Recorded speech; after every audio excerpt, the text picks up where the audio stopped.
नमस्कार, जय हिंद, जय श्री राम दोस्तों। शिवम चौधरी ऑफिशियल आप सबका स्वागत है। आगे बढ़ने से पहले आप सबसे रिक्वेस्ट है, वीडियो को लाइक कीजिए, चैनल को सब्सक्राइब कीजिए और शेयर करना मत भूलिएगा। भारत अपने जियोपॉलिटिकल चेस मूव्स को बहुत बारीकी से चल रहा है। शायद इसीलिए एक साथ लगभग एक हफ्ते के दरमियान भारत के 4 सबसे ताकतवर लोग देश से बाहर हैं।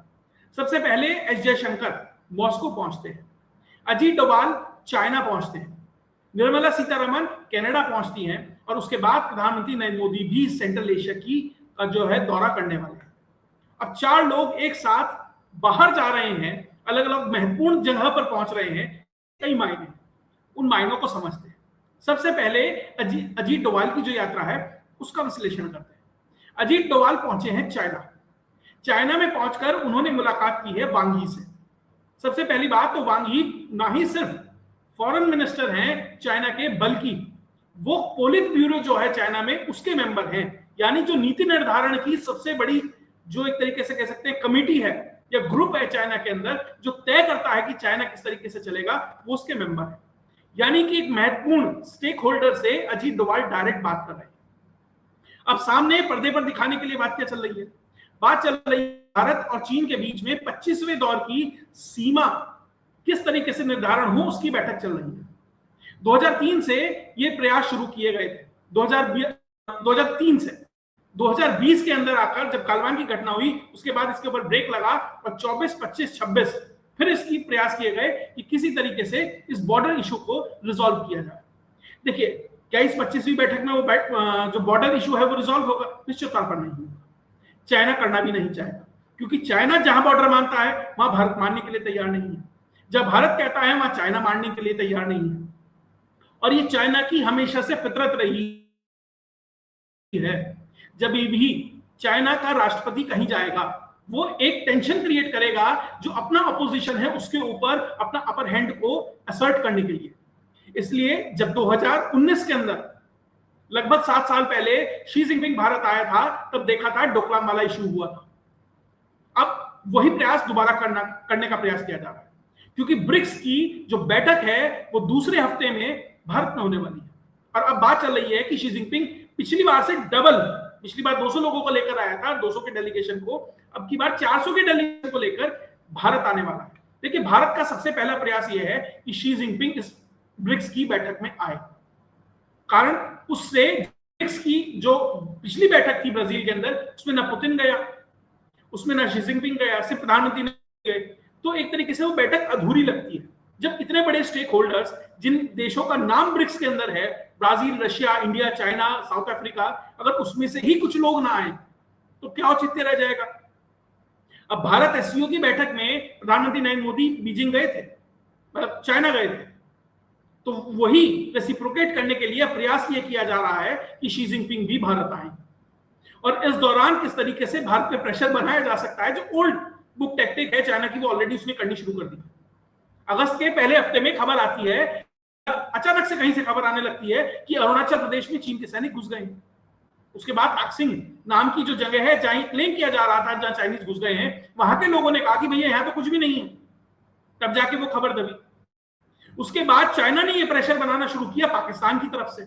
खबरें आने लगी कि भैया 250 तोपें लगा दी हैं, सरक्रीक से पाकिस्तान घुसने वाला है। तो एक से भारत में किस तरीके से प्रेशर बनाया जाए, ये पूर्ण रूप से प्रयास हमेशा से चाइना का रहता है। तो वही चीजें टैकल करने के लिए, एक तरीके से काउंटर क्रिएट करने के लिए अब भारत ने भी प्रयास करना शुरू कर दिया। एक बयान आया है पीयूष गोयल का, शायद जापान की यात्रा पर है। उन्होंने कहा कि आप भारत आए, इन्वेस्टमेंट करें, बहुत अच्छा माहौल है। हमारे यहाँ तो ऐसा भी नहीं होता कि आप बहुत बड़े एंटरप्रेन्योर बन गए, आपने बहुत सारी धन संपदा अर्जित कर लिया, आपका बहुत बड़ा बिजनेस हो गया, तो कहीं आपको देश छोड़ के भागना ना पड़े, जापान में आके प्रोफेसर ना बनना पड़े। वो जैक मा की उदाहरण दे रहे थे, क्योंकि जैक मा ने जिस तरीके से बड़ा अलीबाबा ग्रुप तैयार किया चाइना में और एक झटके में उनसे छीन लिया गया, तो भारत कह रहा है कि भैया हमारे यहाँ भी ये माहौल है, आप आइए। तो भारत काउंटर बैलेंस तो कर ही रहा है कि आप अरुणाचल की बात करेंगे, आप पाकिस्तान से हमें प्रेशर डलवाएंगे, आप बांग्लादेश से हमें प्रेशर डलवाएंगे, तो बांग्लादेश की भी चूड़ियां कसनी शुरू कर दी है भारत ने। अब पाकिस्तान की भी हालत है, पाकिस्तान को भी ये डर है कि भैया कहीं इस बार मिलिट्री लीडरशिप के ऊपर डिकैपिटेशन स्ट्राइक्स ना हो जाए। तो भैया वो भी रावलपिंडी के आसपास, ठीक है इमरान खान वाला एक इशू तो है ही, उसके अलावा उसे ये भी डर है कि ऑपरेशन सिंदूर 2 में कुछ ऐसा ना हो, तो वो अपने बंकर्स बना रहा है कि 30 दिन का राशन लेकर उसमें हम छुप सकते हैं, आर्मी लीडरशिप छुप सकती है, प्रयास किया जा रहा है। तो भारत काउंटर भी दे रहा है और साथ ही प्रपोजल भी दे रहा है। क्या प्रपोजल दे रहा है कि भैया आप आए हमारे इन्वेस्ट करें। मई 2026 में जो 2020 कालवान के बाद भारत ने रेस्ट्रिक्शन लगाया था कि भारत के जितने भी लैंड बॉर्डर्स लगे हुए देश हैं इंक्लूडिंग चाइना, वो भारत में इन्वेस्ट नहीं कर सकते हैं, गवर्नमेंट के थ्रू करेंगे, गवर्नमेंट से परमिशन लेंगे, बड़ा लंबा प्रोसेस हो जाता है। तो भारत ने मई 2026 से थोड़ा ईज करना शुरू किया, तो अब तक 1.5-2 महीने 3 महीने के अंदर $100 मिलियन से ज्यादा के प्रपोजल ऑलरेडी, यानी भारत कह रहा है कि आप आओ पैसा लगाओ, लेकिन बुली नहीं होने देंगे, बुली का जवाब भी देंगे।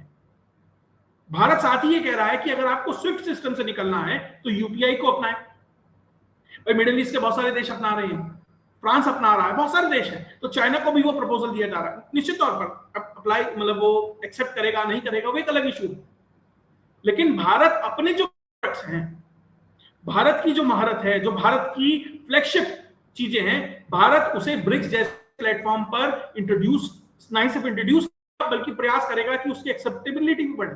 हो सकता है 11 देशों में से चाइना नहीं ले रहा, रशिया नहीं ले रहा, कोई और देश ले लेगा। तो उस ब्रिक्स के प्लेटफॉर्म को किस तरीके से कामयाब किया जाए, respective of bullying of China, China bullying करे उससे बच के भी, तो भारत का ये प्रयास है। और उसी को हैंडल करने के लिए अब अजीत डोभाल को पहुंचाया गया है चाइना, भैया उसे मैनेज करो।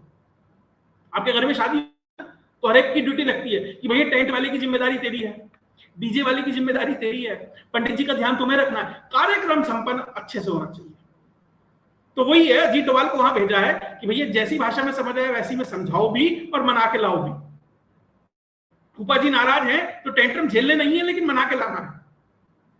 तो ये है चाइना। उसके अलावा दूसरे महत्वपूर्ण है जयशंकर, वो पहुंचे हैं मॉस्को में डायरेक्ट मुलाकात हुई है। पुतिन राष्ट्राध्यक्षों से जनरली मुलाकात करते हैं, जो 3rd, 2nd, 4th in command होते हैं उनसे मुलाकात बहुत कम होती है। कुछ देश ऐसे हैं जिनसे उनकी मित्रता अच्छी है तो वो करते हैं। तो वो मुलाकात की उन्होंने एस जयशंकर से। एस जयशंकर ने वहां 2 और मुलाकातें की, सरगेई लावरोव से मुलाकात की, साथ ही मुलाकात की वहां के डेप्यूटी प्राइम मिनिस्टर से। अब रशिया से क्या चाहिए, देखिए पुतिन तो आ रहा है, ये तो तय है, और इस साल 3 बार मुलाकात होनी है प्रधानमंत्री नरेंद्र मोदी और पुतिन की। पहली मुलाकात होगी किर्गिस्तान में, एससीओ की समिट होने वाली है, जहां प्रधानमंत्री नरेंद्र मोदी समिट के लिए जाने वाले हैं। दूसरी मुलाकात होगी ब्रिक्स में, पुतिन भारत आएंगे। और तीसरी मुलाकात साल के अंत में होगी, जो एक दोनों देशों के बीच में ऑल्टरनेटिवली होता है कि एक साल भारत के प्रधानमंत्री जाते हैं, एक साल पुतिन जाते हैं, एक वो मुलाकात होगी है। तो इस साल तो उससे पहले बहुत कुछ ग्राउंड वर्क भी करना है और ब्रिक्स के लिए भी जयशंकर वहां पहुंचे। अब जयशंकर की क्या प्रॉब्लम है, भारत की क्या प्रॉब्लम है और रशिया की क्या प्रॉब्लम है, भैया बहुत अच्छे दोस्त है, वो कह देते हैं हाँ भाई ब्रिक्स में आना है, ठीक है। और होता है ना बहुत सारे इतनी घनिष्ठ मित्रता की व्हाट्सएप पे ही काम हो जाता है, लेकिन जाकर क्यों मिलना है उसके भी कई कारण। सबसे पहला, जिस तरीके से भारत और रशिया अमेरिका के और वेस्ट के संपूर्ण दबाव के कारण एक साथ खड़े हैं, एक साथ बने हुए हैं, वो वेस्ट को एक तरीके से घटा रहे हैं, उन्हें आईना दिखा रहे हैं और वेस्ट उसको एक्सेप्ट नहीं कर पा रहा। अब अमेरिका ने बाकायदा एक कानून पास कर दिया है कि जो लोग भी रशियन ऑयल खरीदेंगे उसके ऊपर 100% टैरिफ लगाया जाएगा, और खासकर भारत ना उसके एक तरीके से कह सकते हैं असली निशाना है। तो अब कि भैया कंटिन्यू रखते हैं और ये टैरिफ आते हैं, तो उसके लिए भारत और रशिया मिलकर क्या काउंटर मेजर ले सकते हैं, किस तरीके से इन टैरिफ्स को बाईपास किया जा सकता है। भारत और रशिया निश्चित तौर पर यह बात कर रहे होंगे। दूसरी चीज, रशिया और चाइना यानी पुतिन और शी जिनपिंग जब ब्रिक्स की बैठक में आएंगे, तो वो जो ऑप्टिक्स होगा, आपको याद होगा जब एससीओ की बैठक में प्रधानमंत्री मोदी, पुतिन और शी ने एक साथ हाथ मिलाया था, तो ट्रंप की कितना परेशान हो गया था, उसका बीपी अप डाउन हो रहा था। वही होना है ब्रिक्स। तो वो ऑप्टिक्स किस तरीके से करना है, हो सकता है भारत पुतिन को ये बता रहा हो कि भैया जब हम ये करेंगे ऐसा होगा, तो कुछ हम अमेरिका को भी करेंगे, तो आप ज्यादा उसको दिल पे मत लीजिएगा। वो सब चीजें भी, एनर्जी सिक्योरिटी कैसे इंश्योर करे भारत। अब रशिया ने ये भी कहा है कि हम फर्टिलाइजर की डिलीवरी भी कंटिन्यू रखेंगे भारत को, क्योंकि रशिया में नेचुरल गैस बहुत सस्ती है, तो फर्टिलाइजर आसानी से बनता है, और भारत की भी बहुत सारी कंपनियां फर्टिलाइजर के प्लांट अब डायरेक्ट रशिया में लग रही है। तो एनर्जी सिक्योरिटी, फूड सिक्योरिटी कैसे इंश्योर किया जाए। जो डेप्यूटी प्राइम मिनिस्टर हैं, जिनसे भी एस जयशंकर की मुलाकात हो रही है, उन्होंने एक और बात कही थी कि हम चाहते हैं कि रशिया से भारत तक डायरेक्ट ट्रेन चले। अब डायरेक्ट ट्रेन चलने के लिए क्या है, डायरेक्ट ट्रेन चलने के लिए बीच में एक छोटी सी पट्टी है, जो वो है पीओके। ये गिलगिट बाल्टिस्तान पीओके वाला जो रीजन है, ये बीच में ऑब्स्ट्रक्शन है। भैया ईरान वाला चैप्टर तो अमेरिका ने क्लोज कर दिया, वहां से आप ला नहीं सकते 4 बार से। बीच में पाकिस्तान फंस रहा है, या वो वखान कॉरिडोर वाला कुछ हिस्सा मिल जाए। अगर रशिया ने प्रपोजल दिया है तो निश्चित तौर पर रशिया को पता में क्या है, तो क्या भारत और रशिया के बीच क्या बातचीत चल रही है। और निश्चित तौर पर ये शॉर्ट टर्म नहीं है, ये लॉन्ग टर्म होगा, क्योंकि अगर बीओके वाला ऑप्शन आपको सॉल्व करना है तो ऐसा नहीं है वो हफ्ते 10 दिन 15 दिन साल भर की प्रोजेक्ट है, लंबा प्रोजेक्ट है। अगर भारत को मैन्युफैक्चरिंग हब बनना है और एनर्जी आपको रशिया से लानी है, तो आपको इस तरीके से कनेक्टिविटी देनी है। और अगर ट्रेन आ गई यहां से, तो पाइपलाइन भी आएगी सेंट्रल एशिया के रास्ते से। तो ये सब चीजें भी डिस्कस होने वाली हैं, इसलिए जयशंकर की जो बैठक है, जो एक तरीके से कह सकते हैं मुलाकात है, ये बहुत महत्वपूर्ण है। और तीसरा, जब मैं ये वीडियो रिकॉर्ड कर रहा था उससे पहले ही खबर आई है कि जो सीआईए का डायरेक्टर है, वो एक मतलब अघोषित बैठक के लिए रशिया पहुंचा है मॉस्को। अचानक से क्यों पहुंचा है? क्या यूक्रेन युद्ध में होने वाला है? क्या सीज फायर की तरफ चल रहे हैं? क्या स्पाई एक्सचेंज हो रहा है? कुछ तो हो रहा है पीछे, बहुत कुछ। और जब पिछली बार पुतिन ने इन्वेड किया था, या पुतिन ने एक तरीके से यूक्रेन के ऊपर हमला किया था, तो उससे पहले भारत की यात्रा हुई थी, फरवरी में घटना घटित हुई थी, और भारत को कॉन्फिडेंस दिया गया। तो क्या यूक्रेन के ऊपर कुछ रिटेलिएशन होना है, या वहां सीज फायर होना है? कुछ तो चल रहा है पीछे, क्योंकि ट्रंप ने आज नॉर्थ कोरिया की भी बहुत बड़ाई करी। भाई नॉर्थ कोरिया बड़ा अच्छा है, साउथ कोरिया वाले हमारा पैसा खा रहे हैं, खून चूस रहे हैं, कुछ तो चल रहा है कि वो रशिया को भी पैसिफाई करने की प्रयास कर रहा है, कहीं नॉर्थ कोरिया के लिए भी कुछ अच्छा करने का प्रयास, कुछ तो चल रहा है। तो वो जानकारी भी जयशंकर के माध्यम से भारत और प्रधानमंत्री नरेंद्र मोदी तक आने वाली। इसलिए चाइना में क्या हो रहा है और रशिया में क्या हो रहा है, ये बहुत महत्वपूर्ण है। और दूसरी सबसे आखिरी में जो महत्वपूर्ण चीज इन दोनों से जुड़ी है, वो है पाकिस्तान। पाकिस्तान ब्रिक्स में आना चाहता है, और ब्रिक्स का एक रूल है कि कंसेंसस होना चाहिए। मान लीजिए जितने मेंबर हैं, हर व्यक्ति, हर देश को उसके लिए राजी होना चाहिए कि भैया इसको भी ले सकते हैं। भारत की वीटो, चाइना चाहता है आ जाए, रशिया भी चाह रहा है कुछ हद तक आ जाए, लेकिन भारत का वीटो है।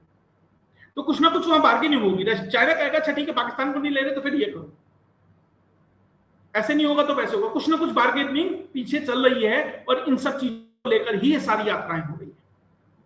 और चाइना को इसलिए भी थोड़ा सा झटका लगा है कि आने से पहले ही भारत ने ब्रिक्स का ही नाम चेंज कर दिया। आप ऑफिशियल वेबसाइट पे जाकर देखेंगे, Brazil, Russia, India, China, south Africa होता है ब्रिक्स। भारत ने क्या कर दिया? Building for resilience, innovation, cooperation and sustainability. वो वेंकैया नायडू वाले हैं ना, वेंकैया नायडू जिस तरीके से शब्दों से खेलते थे, मोदी जी भी वहीं से सीखे, तो उन्होंने इसमें भी वही लगा। अब चाइना इससे भी परेशान है। ऊपर से भारत अपने अरुणाचल में भी 2 दर्जन से ज्यादा नाम चेंज कर रहा है। तो चाइना कहीं ना कहीं टिट फॉर टैट वाली जो बात कही थी, वो भारत इस तरीके से भी कर रहा है। ये है 2 महत्वपूर्ण लोग। तीसरा, निर्मला सीतारमण। निर्मला सीतारमण फिलहाल कनाडा की यात्रा पर है। कनाडा बहुत महत्वपूर्ण है क्योंकि ट्रेड डील होना है, लेकिन अमेरिका चाह नहीं रहा है। और अमेरिका की जिस तरीके से वित्तीय हालत है, तो उस रीजन में जाकर उन चीजों को देखना और समझना बहुत महत्वपूर्ण है। अभी खबर आई है कि जो अमेरिका के जो कर्ज है, वो $40 ट्रिलियन से ऊपर हो गया, लगभग 42-43 के आसपास होगा। तो भैया अब हो क्या, जनवरी से कोई भी देश उनका बॉन्ड नहीं खरीद रहा, यानी उनका कोई कर्जा नहीं खरीद रहा है। कैसे? बॉन्ड क्या है कि भारत ने कहा ठीक है $1 बिलियन हम अमेरिका को देंगे, उसके बदले एक कर्जा, एक तरीके अमेरिका में 10 साल बाद, 20 साल बाद 2 या 3% के ब्याज पर इतना पैसा हमें देगा। वो ट्रेजरी बॉन्ड्स होते हैं, और उस पैसे से अमेरिका अपना देश चलाता है। फिएट करेंसी है, हर देश को जरूरत है उस चीज की, इसलिए वो खरीदते थे। लेकिन जनवरी से कोई भी देश अमेरिकन ट्रेजरी बॉन्ड्स नहीं खरीद रहा। तो भैया कर्ज कैसे मिलेगा, देश कैसे चलेगा? क्योंकि नेट डेफिसिट में तो अमेरिका रहता है, एक्सपोर्ट से ज्यादा इंपोर्ट है। उस कर्जे से वो पूरा करता था, बॉन्ड से करता था, कोई खरीद नहीं रहा। जापान के पास 1.2 ट्रिलियन डॉलर के आसपास है, कुछ यूरोपियन यूनियन पे है, चाइना ऑलरेडी धड़ाधड़ बेचे जा रहा है, भारत धड़ाधड़ बेच रहा है। तो अब वहां का जो ट्रेजरी का जनरल अकाउंट है उसने कह दिया है कि भैया हम खुद से करेंगे। जनरल अकाउंट क्या होता है? जनरल अकाउंट भी होता है जहां टैक्स का पैसा आता है सरकार का, जहां और अलग अलग तरह के फंड्स आते हैं, सरकार अपने ही पैसे से अपने को ही कर्ज दे रही है एक तरीके से। यानी इतनी बुरी हालत आज के समय में अमेरिका की है। इसलिए डोनाल्ड ट्रंप को यह कहना पड़ा, पैसे की किल्लत इस हद तक है, डोनाल्ड ट्रंप को यह कहना पड़ा साउथ कोरिया में मिलिट्री एक्सरसाइज हो रही है, अब मैं उसे वापस तो नहीं कर सकता, उसमें कट कर देता हूं, अब वो मिलिट्री एक्सरसाइज बहुत छोटे स्तर पर हो। यानी आपके पास छोटी मिलिट्री एक्सरसाइज करने का पैसा नहीं है, ये हालत है। और आप अपना पड़ोसी, भैया जैसे नेपाल और भारत का संबंध है ना, आसानी से आ जा सकते हैं, ये स्थिति कनाडा और अमेरिका की, ये हालत है अमेरिका की, कनाडा के साथ लड़ रहा है। कनाडा ने कह दिया कि भैया क्रिटिकल सेक्टर के जो बहुत सारे कंपोनेंट हम तुम्हें देते हैं देना बंद कर देंगे, तुम्हारे 15 लाख घरों को जो बिजली देते हैं उसका तार काट देंगे, क्योंकि अमेरिका टैरिफ लगा रहा है 50-50% के। और अमेरिका लगातार आर्म ट्विस्ट कर रहा है कनाडा को कि भारत के साथ ट्रेड डील ना हो पाए। तो निर्मला सीतारमण उसके लिए भी अमेरिका गई है। अमेरिका अपने पर तो फंसा ही हुआ है, और ब्रिक्स में अगर कोई कामयाबी मिलती है, भैया आपका डॉलर नीचे जा रहा है, ब्रिक्स करेंसी जैसी कोई चीज उभर के आती है तो आपके लिए कितनी परेशानी होगी। तो कहीं ना कहीं अमेरिका भी थोड़ा बीच में खेल रहा था। अरे सरजीव गौर आया, उसने क्या कहा, अरे Kashmir is important part of India. साहब आपको कहना था complete Kashmir is integral part of India. ये छोटी लॉलीपॉप देने से काम नहीं चलेगा। अगर आपको लगता है कि ब्रिक्स की बैठक से पहले हम भारत को कुछ 2, 4, 5 लॉलीपॉप पकड़ा देंगे, अरे नहीं नहीं ऐसा है वैसा है ऐसा है, और भारत पीछे जो अपना एजेंडा है, अपना जो हित है उसको छोड़ के तुम्हारे साथ चलेगा, ऐसा नहीं।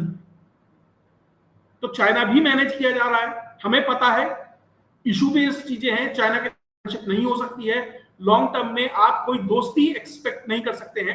हाँ इशू बेस्ड है कि इस इशू पे हम साथ चल सकते हैं, इस इशू पे हमारी नहीं बनेगी, भैया अपने घर रहो, हम अपने। रशिया हमारा फ्रेंड है फिलहाल के समय में, फ्रेंडशिप को कैसे ज्यादा से ज्यादा कैपिटलाइज किया जा सकता है और अमेरिका से किस तरीके से इंसुलेट किया जा सकता है, इसका प्रयास है। निर्मला सीतारमण कनाडा इसलिए गई है कि वेस्टर्न हेमिस्फीयर में क्या चल रहा है, वहां की अर्थव्यवस्था के हिसाब से। ऐसा नहीं है कि वहां यहां बैठ के हम समझ नहीं सकते हैं, लेकिन जो एक होता है ना कि आप right at the ground zero है, हो सकता है बहुत सारे लोगों से अलग अलग तरीके से उनकी मुलाकात हो और कनाडा के साथ ट्रेड डील के लिए भारत कुछ कर सके। और साथ ही प्रधानमंत्री नरेंद्र मोदी पहुंचेंगे सेंट्रल एशिया। तो यहां से भारत कर रहा है, कम से कम सबसे पहला एजेंडा यह है तात्कालिक रूप से कि ब्रिक्स को सफल किया जाए। एक बात है, कुछ तिल चट्टे चिल्ला रहे हैं कि अरे साहब वो 5 तारीख हंगामा करेंगे, ऐसा करेंगे वैसा करेंगे। भैया काट एक बार चढ़ गई। इस बार सरकार के पास बहुत बहुत बहुत सॉलिड रीजन है तुम्हें उठा के टांगने के लिए। अमृतपाल की तरह साल भर तक दिखोगे भी नहीं। पासपोर्ट ऑलरेडी जब्त हो रहे हैं, SC/ST के केस लग रहे हैं, और ये जनता कर रही है, सरकार नहीं कर रही है। तो कोई मिसएडवेंचर मत करना कि तुम सोचो अरे वो जिस तरीके से ट्रंप आया था तो उमर खालिद बन गया था। उमर खालिद का देखना फिर क्या होगा।